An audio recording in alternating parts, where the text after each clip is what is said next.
जिसकी शेर जैसी दहाड़ हो और घोड़े जैसी चाल हो, ऐसे सामाजिक कार्यकर्ता और श्री हृदयानंद सिंह जी, जो प्रदेश महासचिव किसान एवं सहकारिता प्रकोष्ठ जदयू, 35 सालों से राजनीतिक अनुभव और सक्रिय समाज सेवी हमारे साथ आज हैं श्री हृदयानंद सिंह जी।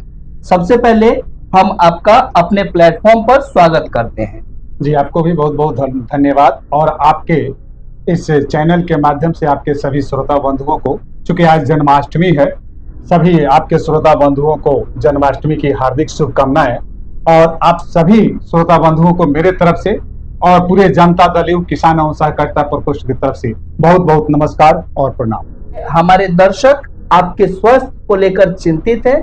आप अपने स्वास्थ्य के बारे में हमें अपडेट बताइए कि अभी आप कैसे हैं और आपके साथ कब और कैसे क्या हुआ।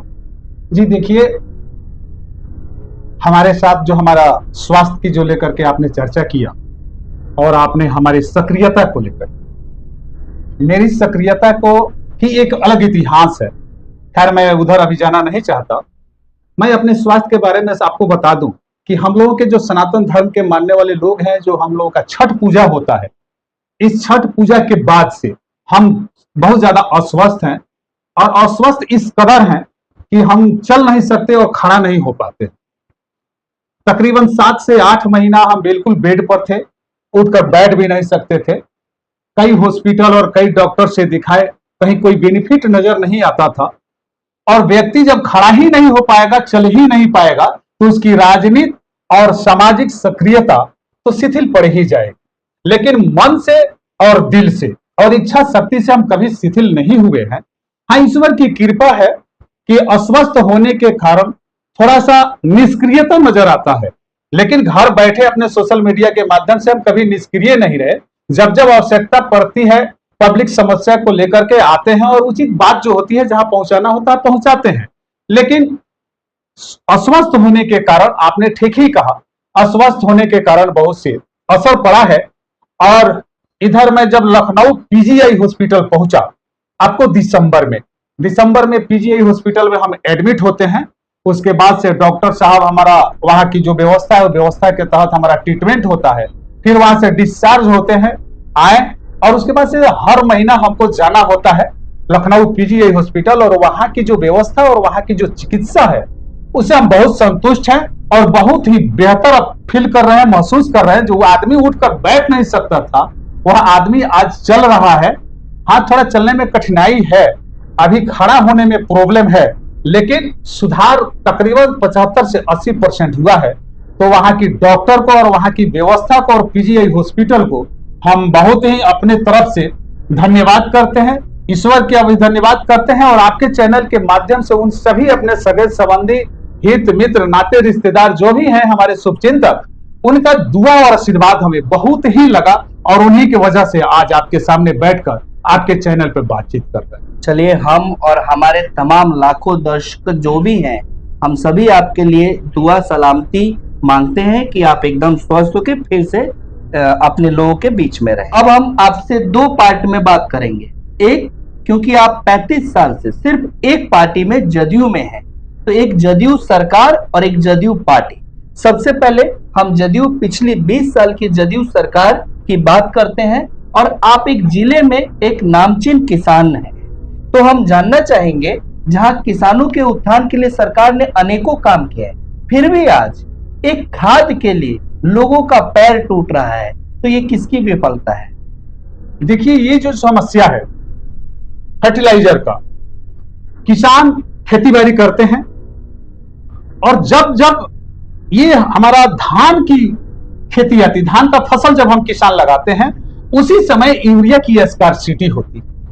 यूरिया की स्कार्सिटी में सरकार जिले को जितना आवंटन चाहिए उतना आवंटन समय सरकार उपलब्ध करा देता है। सरकार की उपलब्धता में कहीं कोई कमी नहीं है। अब जिला में जो व्यवस्था है, जो प्रशासनिक पदाधिकारी हैं उनकी, और जो जिला के होलसेलर हैं, जो एजेंसी वाले हैं, मुश्किल से पश्चिम चंपारण जिला में 15 से 20 होलसेलर होंगे जो फर्टिलाइजर का होलसेलर है। ये 15-20 आदमी मिलकर और जिला के जो कृषि विभाग के जो आला अधिकारी हैं, इनकी मिली भगत से हमारी सरकार को बदनाम करने के नियत से खाद की कालाबाजारी कर दिया जाता है। सरकार का नियम है कि यूरिया खाद, डीएपी खाद, पोटास खाद या कीटनाशक जो भी चीज आती है सरकार की तरफ से, उसको एक सरकार का रेट है, उस रेट के तहत, जिसको एफओआर रेट बोला जाता है, एफओआर के तहत होलसेलर को, खुदरा व्यापारी के दुकान तक खाद पहुंचा देना है। लेकिन होता क्या है, ये होलसेलर खुदरा व्यवसायी को उस एफओआर रेट पर नहीं देते हैं, ये अपने मनमाने ढंग से देते हैं। और इसकी शिकायत करने के बाद भी जो कृषि विभाग है, जो कृषि पदाधिकारी हैं, चाहे जिला कृषि पदाधिकारी हो या अनुमंडल कृषि पदाधिकारी हो या प्रखंड में कृषि पदाधिकारी हो, इन लोगों की उदासीनता के कारण ये 15 से 20 लोग जो है होलसेलर, ये पश्चिम चंपारण के 15 से 20 लाख किसानों को हर साल लूटते हैं। और ये दिन रात, हम तो आपके चैनल के माध्यम से सरकार से निवेदन करेंगे, आग्रह करेंगे अपनी सरकार से कि इन होलसेलर लोगों का धन की जांच करा ली जाए। पता चल जाएगा कि इनको जब दुकान मिला, एजेंसी मिला, उससे पहले इनकी स्थिति क्या थी और आज के डेट में इनकी स्थिति क्या है। यही स्पष्ट कर देगा कि इतना धन इनके पास कहां से आया। यही कालाबाजारी करते हैं। और इनके यहां से खाद अक्सर आप देखे होंगे, खाद नेपाल चला जाता है। नेपाल जाने की वजह से चंपारण में खाद की कमी हो जाती है। हमारे जो खुदरा व्यवसायी हैं उनको उचित रेट पे खाद नहीं मिलता, समय से खाद नहीं मिलता, जिसके कारण खाद की कालाबाजारी होती है। और हम किसान तो ऐसा ही परेशान है। किसान खेती बाड़ी करता है तो बिहार की तो स्थिति है, कभी बाढ़ से और कभी सुखाड़ से, कभी जंगली जानवरों से भी हमारा खेती बाड़ी का फसल का नुकसान होता है। तो इसमें हम किसान तो हमेशा परेशान ही रहते हैं। और जब हमारी फसल को यूरिया खाद की आवश्यकता होती है, मार्केट में यूरिया खाद नहीं मिलता है, इन 15-20 होलसेलरों और जिला कृषि पदाधिकारी और कृषि विभाग के जो ऑफिसर है, इनकी उदासीनता के कारण खाद नहीं मिलता है। तो हम किसान अपने, चूंकि हमारा परिवार चलता है हमारी खेती बाड़ी से, मैं आपके दर्शकों को क्या बताऊं, सब लोग जानता है कि हम लोग खेती बाड़ी पे ही हमारा परिवार डिपेंड है। और जब हमारा फसल यूरिया खाद खोज रहा है, उस समय यूरिया की कालाबाजारी के कारण स्कार्सिटी बनी हुई है, तो हमारे अंदर होड़ लगा रहता है कि हम किसी प्रकार से यूरिया खरीद कर लाने और अपने खेत में फसल को डालें ताकि हमारा फसल का पैदावार अच्छा हो। और जब तक हमारे खेत के फसल का पैदावार अच्छा नहीं होगा, हमारे घर में खुशियां कहां से आए। हमारा परिवार उसी पर डिपेंड है। इसलिए आगे लेने की होड़ में जब स्कार्सिटी होता है तो ये प्रॉब्लम खड़ा होता है। और कृषि पदाधिकारी और होलसेलर ही मुख्य रूप से इसके दोषी। बहुत ही अच्छा एनालिसिस, जिससे हमारे किसान बंधुओं को जरूर जानने के लिए मिलेगा कि खाद की समस्या क्यों उत्पन्न हो रही है और उसका निदान भी सरकार जरूर निकालने का प्रयास करेगी। 2005 से पहले शायद ही कोई बिहारी ये सोचता होगा कि हमें 24 घंटे में से अधिकतर घंटे बिजली मिलेगी, अच्छी रोड होंगी या शिक्षा के लिए हर 1 किलोमीटर में स्कूल विद्यालय मिलेगा। लेकिन आज वो सपना जरूर जदयू और नीतीश कुमार जी के प्रयास से सफल होता हुआ काफी हद तक दिखा है। उसके लिए हम बिहार वासियों का धन्यवाद भी है। लेकिन क्या हम आज 2020-2025 में ये सपना देख सकते हैं कि आने वाले समय में भी हमें हमारे ही विद्यालय से पढ़कर कोई बच्चा आईएएस बने, या आप जैसे बाहर अपनी इलाज के लिए जाकर परेशान हो रहे हैं, हमारे बिहार में ही आप जैसे बीमारी समस्याओं का इलाज हो पाएगा? देखिए, जहां तक सवाल है कि 20 वर्ष की सरकार की 24 नवंबर 2005 को बिहार में सत्ता परिवर्तन होता है और हमारे बिहार प्रदेश के माननीय आदरणीय मुख्यमंत्री श्री नीतीश कुमार जी के नेतृत्व में सरकार बनती है।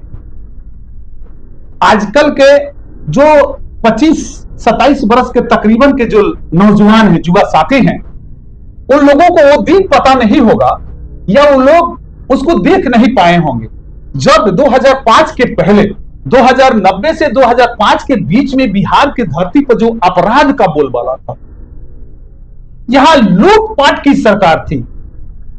यहां एक ऐसी सरकार थी 1990 से 2005 के बीच में, 15 से 16 वर्षों के बीच में, जिस सरकार को केवल लूटपाट करना था बिहार के विकास, शिक्षित नौजवानों के लिए रोजगार या नौकरी की कोई चिंता नहीं। हम सभी जानते हैं कि चंपारण में अपहरण का उद्योग चलता था। चंपारण वासी, हम तो खासकर दियरा क्षेत्र में, अभी आप जो बैठे हैं ये दियरा क्षेत्र है, नौतन प्रखंड का ये मंगलपुर गुदरिया पंचायत है, सटे बांध है, दक्षिण थोड़ा सा 1-2 किलोमीटर जाइएगा तो बांध है, उसके बाद से दियरा क्षेत्र है। ये अपराधियों का क्षेत्र था। इस क्षेत्र में किसी माई के लाल में इतनी हिम्मत नहीं थी कि कोई अपना पक्का का घर बनवा ले, कोई मीट मछली खाकर चौक चौराहे पे अपने साथियों के साथ, इत्र मित्र के साथ बैठकर कह दे कि हम आज मीट मछली खाए हैं, हमारे पास 150 रुपया, इतनी हिम्मत नहीं थी। आपको जानकर, आपके चैनल के माध्यम से लोगों को जानकर यह बड़ी अचरज होगा कि यह क्षेत्र है कि गरीब जो सोहनी रोपनी कोड़नी करने वाले लोग, कुदाल चलाकर सब्जी बेचकर अपने परिवार चलाने वाले लोग, बेटा बेटी को पढ़ाने वाले लोग की स्थिति ऐसी थी कि घर की महिलाएं दिन में सोहनी और रोपनी करती थी और वे अपने घर में बकरी पालन करती थी। उनकी सोच थी कि हमारे बकरी पालन होगा, इससे खसी बकरी होगा, उसको हम बेचेंगे और उससे जो पैसा आएगा तो अपने घर की लाडली बबनी बेटी की शादी ब्याह में पायल बनवाएंगे, झुमका बनाएंगे, कान का टॉप्स बनवाएंगे या कपड़ा लता खरीद कर इसको उपहार देकर शादी विवाह करके विदा कर देंगे। ये सोच थी। लेकिन इस सोच को भी इस क्षेत्र के अपराधी पूरा नहीं होने देते थे। जब संध्या होता था या 4 बजे 5 बजे शाम में 2 अपराधी लुंगी और काला रंग का कुर्ता पहने, गमछा रखे, हाथ में बंदूक लिए राजदूत मोटरसाइकिल से दरवाजे पर आते थे और घर के आंगन में बांधा जाता था बकरी और खसी, चोरों के डर से, अपराधियों के डर से। और घर के आंगन में, रसोईया घर में से वह बकरी खोल कर लाता था अपराधी और मोटरसाइकिल पर लाद कर लेकर चला जाता था। उस घर का तो छोड़ दीजिए, चूंकि गरीब परिवार है, उस गांव में किसी की हिम्मत नहीं थी कि रोक कर पूछ दे कि तुम अपराधी और क्रिमिनल हो, मेरे गांव के एक गरीब घर की खोसी बकरी लेकर क्यों चले जा रहे हो। इतनी हिम्मत नहीं थी। अगर किसी ने पूछा तो उसे उसके सीने में गोलियां दाग दी जाती थी। यह वह चंपारण की धरती है जिस धरती पर बैठकर हम और आप आपके चैनल के माध्यम से आज बात कर रहे हैं, जो पूरा बिहार का लोग सुने। लेकिन 2005 के बाद जब नीतीश कुमार जी की सरकार बन के आती है तो यही वह धरती है कि आज 2005 के बाद से ही किसी माई के लाल में हिम्मत नहीं है कि राइफल और बंदूक लेकर के सरयाम रोडों पर घूम दे या दियारे क्षेत्र में घूम दे। कोई किसी माई की लाल की इतनी हिम्मत नहीं है कि दियारा में बंदूक लेकर 1 घंटा के लिए खड़ा हो जाए। 1 घंटा के बगैर खड़ा हो गया तो 5 घंटा के अंदर यही वह पुलिस है जो 2005 के पहले निकम्मी थी। वही राइफल, वही गाड़ी, वही थाना, वही बिल्डिंग, लेकिन अपराध उस समय काबू में नहीं था। और वही पुलिस जब नीतीश कुमार की सरकार आती है और पुलिस को पावर एकदम पूरा मिलता है तो वही पुलिस उन अपराधियों को या तो काउंटर कर दिया, नहीं तो पकड़कर जेल के सलाखों के अंदर बंद कर दिया। ये विकास है। उसके बाद से किसी घर की बेटियां स्कूल नहीं जाती थी, पढ़ने नहीं जाती थी। इस क्षेत्र के अपराधी क्षेत्र है, चंपारण क्षेत्र के सभी घर के लोगों की स्थिति थी कि अपने घर की बेटी बहू को कहीं दूर रिश्तेदारी में या कहीं दूसरे जगह रखते थे, अपराधियों के डर से कब किसका इज्जत चला जाए इसका कोई अंदाजा और पता नहीं। एक जमाना था जब अंग्रेज यहां हुकूमत करते थे तो अंग्रेजों के चाबुक किसके पीठ पर कब गिर जाए इसका अंदाजा नहीं था। वही स्थिति थी 1990 से लेकर 2005 के बीच में कि अपराधी किसके घर का इज्जत कब लूट लेंगे इसकी कोई गारंटी नहीं थी। किसी घर की बेटियां पढ़ने नहीं जाती थी। आपने शिक्षा पर बात किया, मुझे बहुत अच्छा लगा। 2005 के पहले का लिस्ट उठाकर देख लीजिए। जो लोग शिक्षा पे बात करते हैं मैं उनको कहता हूं आपके चैनल के माध्यम से कि 2005 के पहले आप लिस्ट निकाल लीजिए कितनी लड़कियां स्कूल जाती थी। लेकिन माननीय मुख्यमंत्री जी का जब शासन आता है और जो नियम थे उस नियम में जब उन्होंने संशोधन किया, बदलाव किया, पहले गरीब और अमीर घर के बच्चे स्कूल में पहचान में आ जाते थे कपड़े से। गरीब घर के लड़के कपड़ा फटा छीटा पहन के जाते थे, चूंकि उनके पास खाने पीने का कुछ था ही नहीं, सोहनी रोपनी उनका आसरा था। और अमीर घर के लड़के अच्छे अच्छे कपड़े में जाते थे तो वहां एक तरह का बैड फील होता था उन बच्चों को जो फटे चीटे कपड़े में थे। मुख्यमंत्री जी ने एक ऐसा कानून लाया और एक ऐसी व्यवस्था लाई कि सबको एक ड्रेस दिया। आज स्कूल के बच्चों को आप पहचान सकते हैं ड्रेस से कि कौन गरीब घर का है, कौन अमीर घर का है। तो उन्होंने इस खाई को पाटा जिसे बच्चों में ये जो फीलिंग थी, बैड फीलिंग थी, बच्चे अपने को लज्जा शर्मित करते थे, ये खत्म हुआ। और उसके बाद से उन्होंने प्रोत्साहन राशि देना शुरू किया। उसके बाद से उन्होंने साइकिल योजना लाया बच्चियों के लिए, फिर बच्चों के लिए, फिर मैट्रिक पास करने के बाद 10,000 रुपए का प्रोत्साहन राशि दिया गया। इससे क्या हुआ कि धीरे धीरे बच्चियों में पढ़ने का, घर के लोगों को, चूंकि माहौल भी बढ़िया हो गया, भयमुक्त माहौल हो गया, कहीं कोई अपराध नहीं, कहीं कोई अपराधी नहीं, तो बेटियों को पढ़ने जाने में कोई परेशानी नहीं। ड्रेस मिलने लगा, स्कॉलरशिप मिलने लगा, उसके बाद से साइकिल मिलने लगा, फर्स्ट डिवीजन से पास करने में प्रोत्साहन राशि मिलने लगा। तो इसे पढ़ने की प्रक्रिया में औसतन वृद्धि होने लगा। और आज देख लीजिए कितनी बच्चियां, कोई एक भी, चाहे कितना गरीब परिवार हो, उस घर की बेटा बेटियां स्कूल में पढ़ते हैं बिना पढ़े हुए। आजकल के डेट में कोई नहीं है। इतना ही नहीं, नीतीश कुमार जी ने शिक्षा के क्षेत्र में इतना ही नहीं, पहले हमें हाई स्कूल की पढ़ाई के लिए घर से 5 से 6 किलोमीटर दूर जाना होता था। इलाके में देख लीजिए, एक प्रखंड में 4-5 हाई स्कूल होते थे, मुश्किल, कहीं कहीं तो 2 ही 3 थे। तो बेटियों को वहां पढ़ने जाने में परेशानी थी, 6 किलोमीटर उनको जाने में परेशानी थी। तो नीतीश कुमार जी ने वहां शिक्षा की नीति में सुधार करते हुए प्रत्येक पंचायत में हाई स्कूल की व्यवस्था, और अब तो +2 की व्यवस्था हो गई। इतनी शिक्षा के क्षेत्र में कोई भी विद्यालय नहीं है जहां बिल्डिंग नहीं हो। आधुनिक बिल्डिंग, नए मॉडल की बिल्डिंगें बन रही हैं। खेल के सारे सामग्री, चूंकि बच्चों को खेल भी चाहिए, खेल से भी बच्चों में शारीरिक और मानसिक विकास होता है, ये भी जरूरी है। तो स्कूलों में आप देख लीजिए, लगभग तकरीबन सभी स्कूलों में कहीं जिम लगा है, कहीं खेल कूद का, कहीं बास्केटबॉल का, कहीं वॉलीबॉल का, सब तरह का व्यवस्था है। तो शिक्षा के क्षेत्र में तो एक तरह से एक, माने क्या कहा जाए, उसमें इतना अच्छा सुधार हुआ है, आमूलचूल परिवर्तन हुआ है। और आने वाले दिनों में और बेहतर परिवर्तन होगा। अब तो सभी प्रखंडों में डिग्री कॉलेज बन रहे हैं। आपके ही प्रखंड में देख लीजिए, कई डिग्री कॉलेज है। तो अब तो बच्चे और बच्चियों को बाहर शहर जाना भी नहीं पड़ेगा।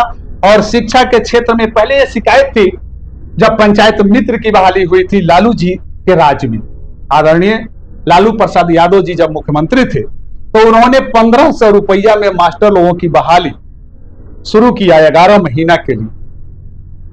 एक पढ़ा लिखा व्यक्ति कांटेक्ट पे जाता है 11 महीना के लिए, जिसके माता पिता के आंखों में यह सपना था कि हम अपने बेटा बेटी को पढ़ाते हैं तो बुढ़ापे में हमारा सहारा बनेगा।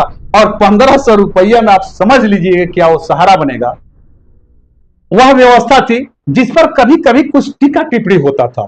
तो माननीय मुख्यमंत्री जी ने अब तो बीपीएससी लागू कर दिया। अब तो हमारे जो शिक्षक आ रहे हैं, जो आ रहे हैं, एग्जाम दे करके आ रहे हैं, अब तो पढ़ाई में इतनी सुधार हुई है कि अगर इस पर कोई सवाल उठाता है तो भाई अब उसकी अब क्या मानसिकता है वही बता पाएगा, या उसकी नजरिया से यह सुधार दिखाई नहीं दे रहा है। वो फिर 2005 के पहले वाले जमाने में अगर ले जाना चाहता हो इस बिहार को, तो इस बिहार की जनता इतनी वो नहीं, मूर्ख नहीं रह पाई है। शिक्षा के बाद स्वास्थ्य में अभी हमने अमानवीय तस्वीर जीएमसीएच से देखी, और लगभग तकरीबन हजारों करोड़ की बिल्डिंग बनने के बावजूद भी एक बेसिक स्वास्थ्य फैसिलिटी भी अगर जनता को नहीं मिलती है, इसके लिए आप क्या कहेंगे?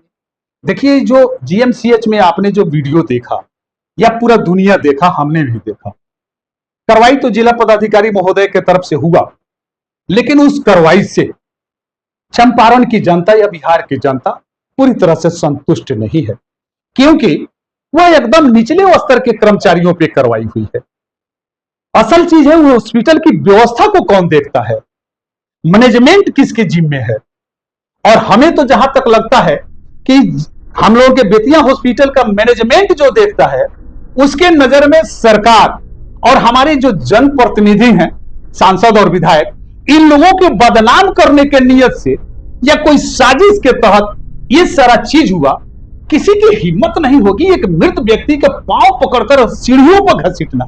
इसका तो हम चर्चा भी करना नहीं चाहते हैं, इतना घिनौना काम है। इसमें तो हॉस्पिटल के अधीक्षक, उपाधीक्षक, इन लोगों पे, या उस समय किसकी ड्यूटी थी, कौन डॉक्टर था, उस पर कार्रवाई होनी चाहिए। ये चतुर्थ वर्गीयों पे कार्रवाई करके इसको लीपापोती किया जा रहा है। मैं तो सरकार से और जिला पदाधिकारी महोदय से भी आपके चैनल के माध्यम से मांग करेंगे, इसमें जो बड़े पदाधिकारी हैं उन पर एक्शन लिया जाए। बड़े पदाधिकारी जब तक दंडित नहीं होंगे तब तक छोटे पदाधिकारियों में सुधार नहीं होगा।